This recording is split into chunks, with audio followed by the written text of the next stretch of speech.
just when you can, but 2 hours to midnight is our sometimes Saturday Night Metal show. We did it this past Saturday night, me, Corey Roddick, Pat Butler. And boy, it's a lot of fun. Play local stuff, play brand new metal for you, some classic things in there, your requests, all mixed in. 2HTM at WMMS.com. If you're in a band you want me to hear, or just a song you want to hear, whatever it is. Corey Roddick gone this week, so that's part of why not. Which, I'm burying the lead. A Buzzard Fest with no Corey Roddick seems borderline blasphemous, but he is on vacation this week. Do you want me to fill in on 2 hours until midnight? Shut up, Mary. I would be very good. I know a lot of metal, like 3 Days Grace. Yes. Well, now you tell me. I mean, usually I'm preparing the playlist by Monday. It's a little late in the game now. Have my wife fill in, Brian. He would have a great time with you guys. He would have a great time, wouldn't he? Yeah. Oh, boy. He talks about how you and him are so similar all the time. I'm like, can you please stop saying He like does that? not. I swear on my life.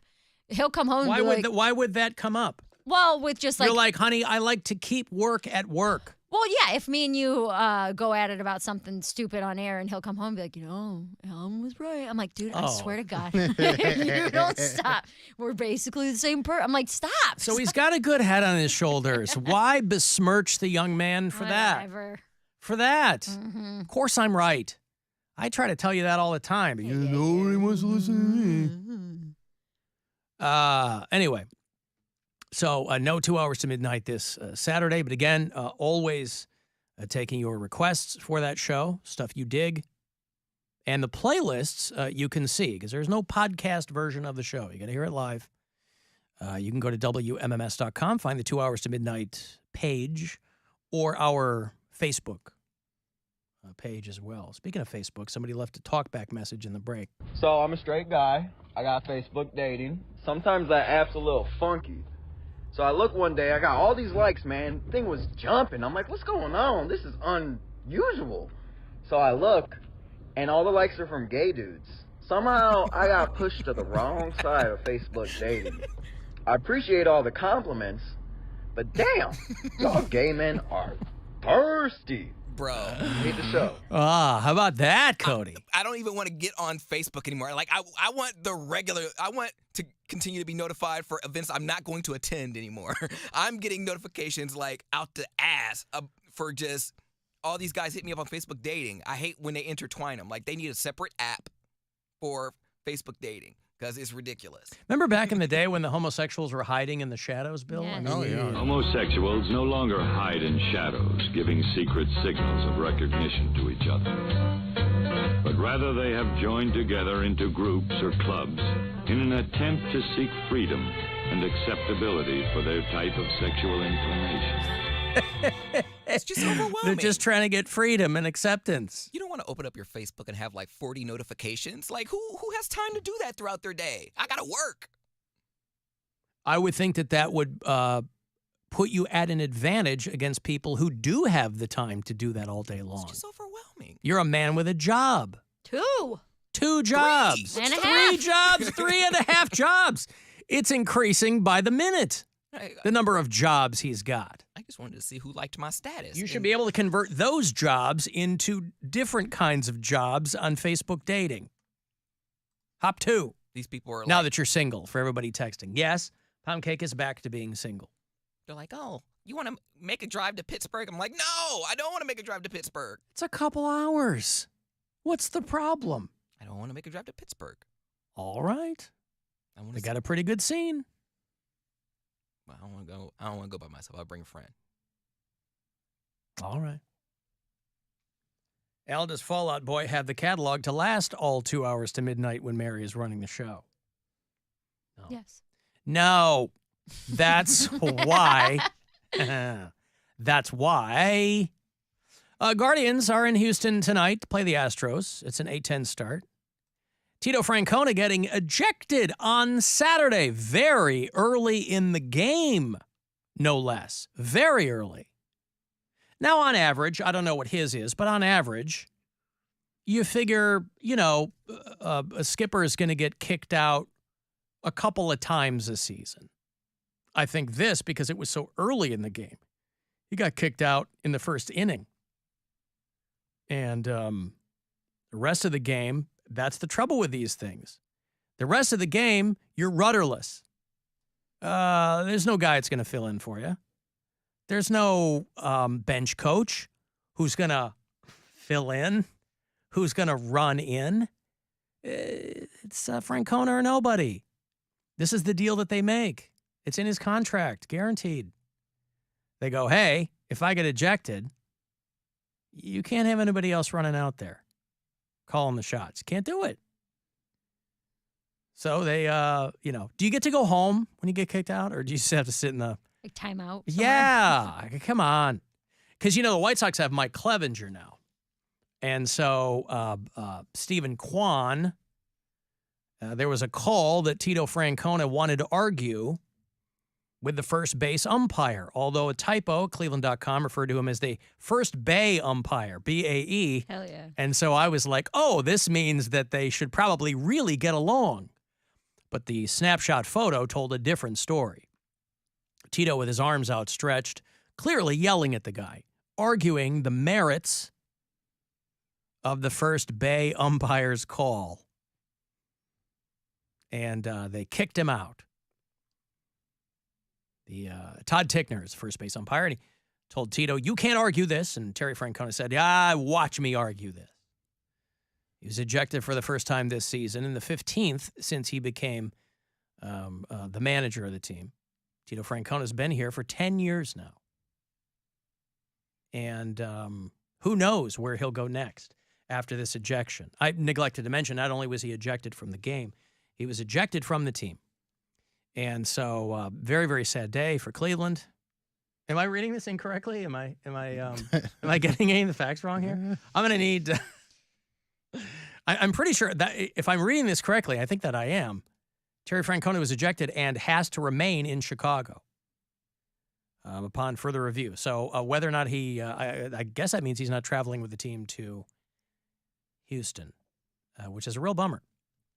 But DeMarlo Hale, who is his right-hand man, will be, I guess, taking over. Giving Terry Francona, I certainly hope, more time to work on the pizza. Back here at Tito's Pizza Joint, and the steak at the forthcoming restaurant called Steak. That's all you have to say when you get in there. Hello, steak! Steak! Obama's fries, steak. Right. Your Obama's fries. Obama's fries? What did you say? Bottomless. Oh, bottomless Those fries ain't wearing pants. Like Poundcake at home now. They're letting it swing. Oh, beautiful. I'm not Donald ducking it. I'm literally just naked. Running around naked. Yeah, I'm just naked. So why would I put on a shirt? Like, I'm like... That's just how white folks will do you. I take pride. Yeah, I understand. All right. And I just want to clarify something before we go on. My ex-boyfriend offered to help me move. Because we were broken up, I said, no, that's okay. So... I don't want people. Why is that a clarification you feel compelled to make? Because I don't want people to think that, he just left me high and dry. He offered to help me move, but we were broken up, and What do you care what the audience thinks about your ex-boyfriend? Because I don't know. I took a big old swaller out of it, and I was like, uh-oh. All right, you want to leave the audience with a good impression of your ex-boyfriend? Yeah. All right, well, there you go. Things just don't work out sometimes, that's all. Right. Very frequently, things don't work out. But the important thing is you are back on the market. Whatever that market is, right? That's the important thing. Yeah. Back on that market. Back at auction. So when... Jesus. That's a lot. Might be something different going on there, but all right, he's... Days never finished. Master got me working. Someday Master set me free. Ouch. So when you see Poundcake out there in public, you'll no longer have to give him a wide berth so as not to unnecessarily upset or insult his gentleman caller. But you had a good run, right? You had 3 months. Yes to this being your longest relationship? No. Oh, sorry. Just shy. The other one, the one before this one, The second one. the lawyer. Oh, that's right. No, that was the third one. This was the third this is one, my yeah. fourth boyfriend. Oh my goodness! Look at you. Mm-hmm. You're catching up, man. Although Poundcake's maybe- relationship was overruled. maybe this is the move for him not to have living room furniture while he's single, because then they have to go to the bedroom. Or just wrestle in the living room. They're going to the bed. No, you can do it wherever you want. Yeah. Bend somebody over the stove. Who No, cares? I'm saying that, like, oh, sorry, there's nowhere else to go but lay in my bed and like instead Yeah, of but sitting on the again, couch next to each other or With something. gay men, I don't think there's you don't have to play those games as much. I don't know. Or straight men. Mary, is the only place you have sex in the bed? No, but Well, then what's when the you point? first start dating, you're gonna go over to someone's house. You're like, oh, let's sit and watch a movie. Usually, you're on a couch. Lay it on a tarp. Cody's like, sorry, Are the you only going to TV's kill in my me or bedroom. have sex with me? Usually, my move is want to go have sex on the roof, and they're like, okay. What? I've matured so much to where On the roof. Can't now because they put up more cameras. But there was a blind spot for a while, and now the blind spot's gone. So I think the blind spot was in the girl. you guys are Ah, good Hey-oh! girls. you guys, Multiple women with poor vision. Well, what, you going to let some I'm not interested in their vision. You're going to let some cameras stop you? Publicly, I'm going to state that That's yes. a private establishment, Yeah. right? does your HOA cover that? Huh? Does your HOA cover that? Sex on the roof? Like I paid for this. Like I'm allowed to have sex on the roof. This is part of my property. Yeah, it's a Why did you cover the cameras? Oh, They're yeah. pretty high, but like, Huh? You're tall. I You know. have a step stool. I'll figure it out. You guys were jealous of my 450. Get some black Krylon. Then I got to pay for new cameras. Well, no, you just got to pay for some spray paint remover. Wear a mask. Like a sheep. There you go. What were you jealous of, Cody? You guys were jealous of my $450 a month rent. I'm jealous of the old days where I used to hook up in cars. I used to be so carefree. You can still do You that. can do that. I don't have the nerve to do that. I was like, pardon the pun, ballsy. Like you're almost in public and you're hooking up in a car, and there's like people out walking, and like you just look out and just make sure no one's looking at you and not a care in the world. There's too many. Again, I'm sure I'm on someone's security camera, someone's Ring doorbell, because we pull up on the side of the street and do our business. It used to be so fun, so carefree, and now I can't do that. I now that I have a Go place back to wearing a go- mask. Everybody probably still has a mask in their glove box Yeah. I was gonna say now, but from the before times. it's pointless because I have a place to go. Like I have a residence now. This was back in the day where I was like in college or like That's I was on what summer he's vacation. worried about. He's not going to like living alone because it's not sneaky enough. He's got an apartment all to all himself. the allure is gone. Like I used to have to. Don't make too much noise. My roommate's next. Right there. He's one room over. I accidentally got turned on in public on Saturday.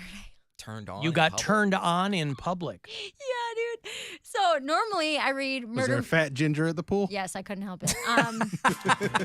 He made a big old cannonball splash. There you go. There it is. Oh. 10 out of 10. Climb up the ladder, his butt cracks sticking yeah, out. definitely. His beard's all matted down. Yes, Oh, yeah. yes, you know how I like them. No, I normally read figure mounts or murder mystery books, or My Husband Locks Me in a Basement. Like, I normally read these messed up books, right? So, several people recommended this one book to me. It's by Colleen Hoover, who wrote one of the best murder mystery books I've ever read, okay? But this book is nothing like that. It's kind of like a rom-com. It's like reading a rom-com, right?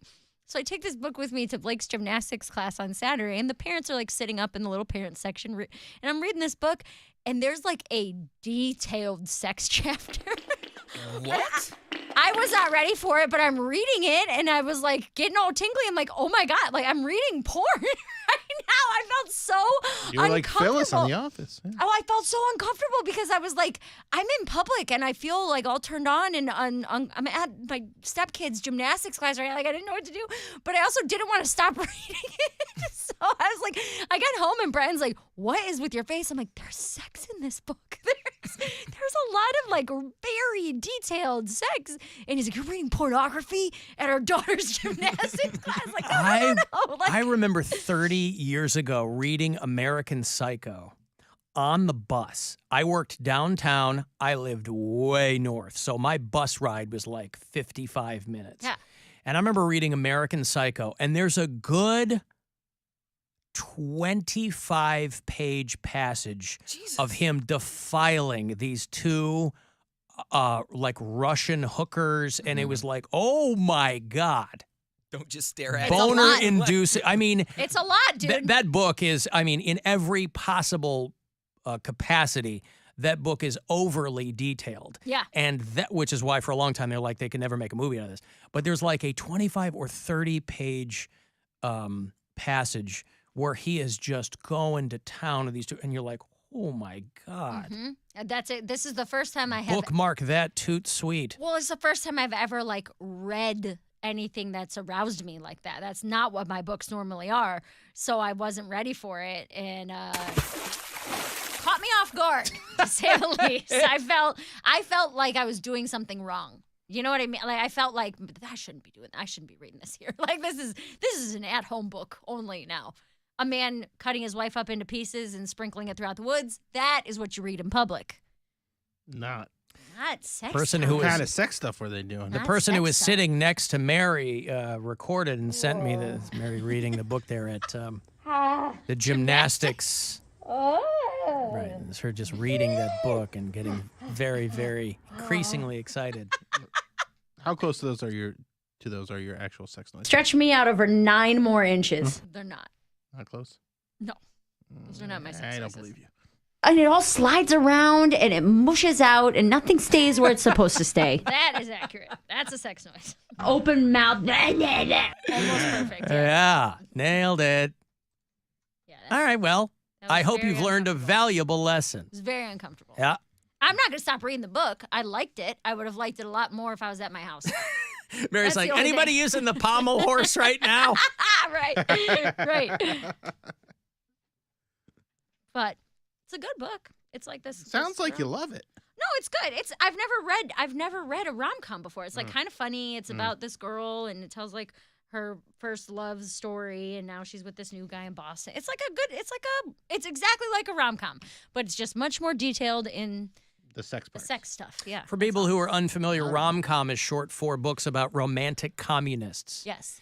And Mary is Big a fan. big fan of those. Everyone gets laid. That's right. It's One- called one- Why Is This Red? One brand of condoms, one brand of lube. That's it. And I'm 42 years old. My girlfriend and I had some pops and started banging in front of my house. It's never too late. I'm sure the neighbors really enjoyed that. I mean, there's nothing wrong with having some decorum, by the way. We are trying to live in a society here, but Brandon from Ridgeland, South Carolina, by the way, he is our gay bureau chief down there in what they call the Low Country. And he has said that Poundcake can come cuddle up down there. Ooh. What do you think?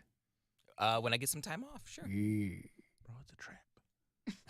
It's a trip. It's the South.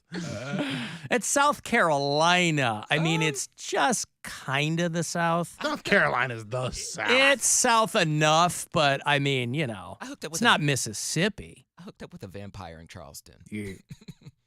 How so?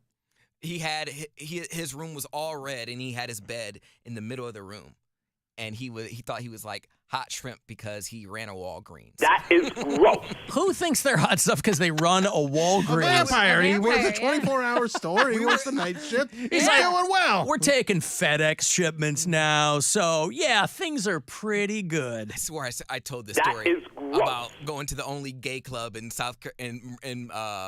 Charleston. It was called Dudley's, and and I meet this guy there. He's so corny because he's laying it on thick, and I was like, this is an easy catch. Like, I don't want to have to work for tasting the city. I was like, I'll just give him this one. So I think I just gassed him up just a little too much. He's like, all right, we're gonna go check on my employees real quick. So me and my friend go. Oh God, check on my So he employees. walks into This was his Walgreens. flex. Yeah, he walks into his Walgreens and he's just like, where are these shows? This is not the way it's supposed to be stacked. Someone get up here quick. And I'm looking at my friend. I'm like, he could at least get us some free alcohol. And sure enough, he was like, you guys want some claws? I was like, nah, he's talking our language.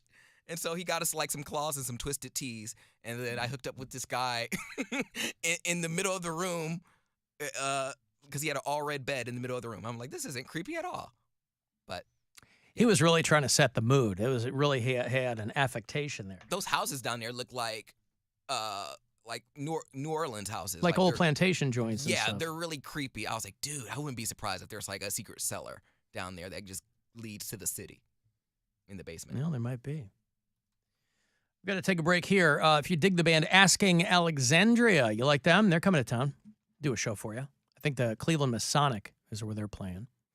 So I'll have those tickets for you after the break. September 19th is the date on that. 35192 on a text for anything else, and we'll be back. It's the Alan Cox Show. On our free iHeartRadio app and your favorite smart device. Just tell it to play the Alan Cox Show. On iHeartRadio. From the Universal Windows Direct Weather Center, WMMS